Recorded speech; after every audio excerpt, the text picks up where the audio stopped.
Hey y'all, Saturday, March 30th, and I'm just sitting up in a tree in my special space here, and I found this article. It's from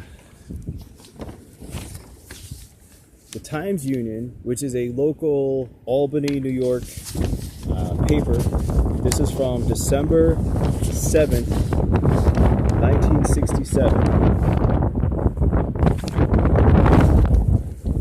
And I haven't actually read this article yet. We're going to read it together. How cool is that? It says, UFO mystery hovers over town 6 weeks. Now, a little bit of backstory. The family who lived here before me, the husband was a survivalist. He loved his guns, all kinds of cool stuff I found out about this guy. And I all found it out basically by, it was like an archaeology dig when I went through this house here. I found anything that might have been of value. I found it, or will find it still. And one of the things I found was this. And let's read it. By Bob Stanger, Times Union staff writer. What has been described as the longest unidentified flying object flap in the history of such sightings has been going on for the past 6 weeks in the small community of Newfield, just south of Ithaca, that's in New York. Stanley James Orr, a Newfield salesman, and others claim to have seen numerous UFOs cruising about the Newfield area since the end of October. Orr was responsible for finally bringing in the investigators after having contacted other national UFO organizations. The phenomena have drawn ufologists from throughout the country, including 2 members of the prestigious EU Condon Committee under a federal grant to investigate such sightings, and Dr. J. Allen Hynek, Northwestern University astrophysicist, and for the past 2 decades, chief consultant to Air Force Project Blue Book, the famous UFO investigative office. Volunteers arrive. Also present for the activities have been representatives of Aerial Investigations and Research Inc. Air of White Plains, a group of private individuals headed by William Donovan of Poughkeepsie.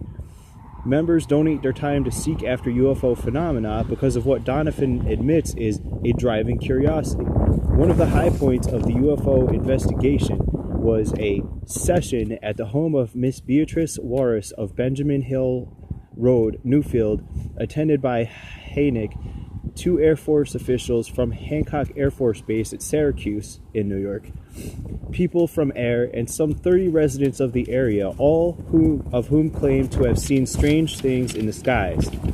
Both the Condon Committee members and the Air Force officers seem to lightly dismiss the Newfield incidents. Interesting but disappointing, Condon Committee member Dr. Roy Craig, a chemist, is reported to have remarked upon leaving the community to return to University of Colorado, the community's headquarters, where he is a member of the staff. One possible answer.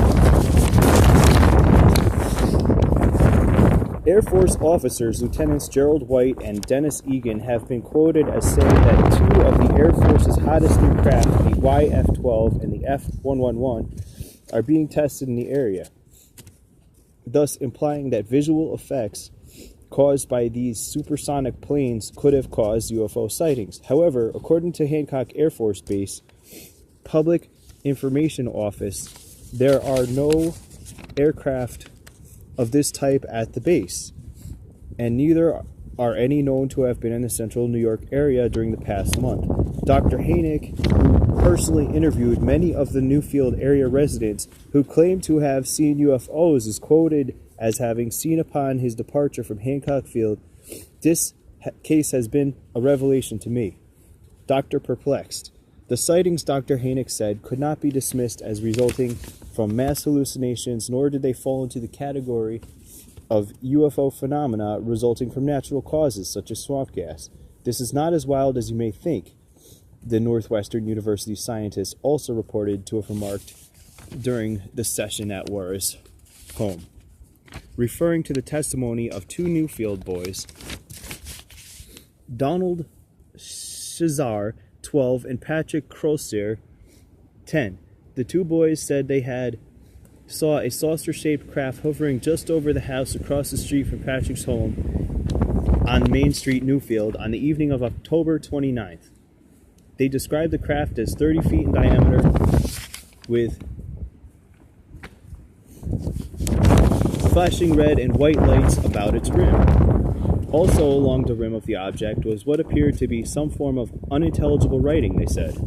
Two brown creatures. When the object tilted, they said they saw a box-like protrusion on its underside, with windows facing in their direction. They further said that it looked like there were two brown creatures standing fixedly in front of the windows before what appeared to be control panels. The object disappeared with a sudden gust of wind, they said.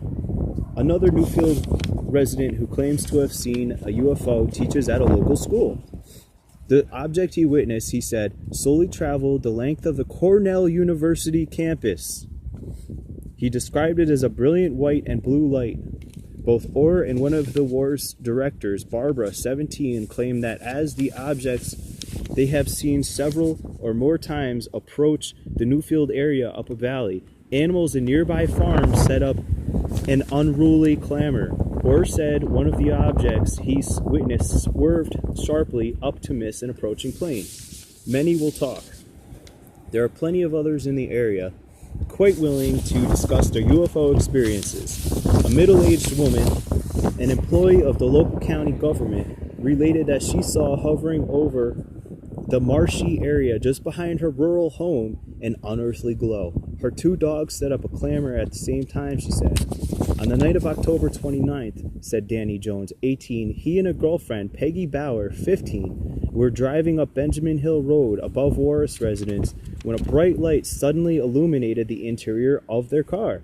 The light was so bright it was just like a car in daylight. There weren't any shadows, the young girl is quoted as saying. The light finally disappeared. After following the car at a speed consistent with theirs, the two related. Hugh Barlow, who lives about 10 miles from Ithaca, said he was a non-believer in UFOs until seeing an object hover just below the crest of High Ridge across the valley from his home about 2 weeks ago. Again, this was in the Times Union. This is a genuine newspaper article published locally here before I was born, December 7th, 1967, collected by the previous owner of my land, whose trailer burned down. And I recovered this from the wreck.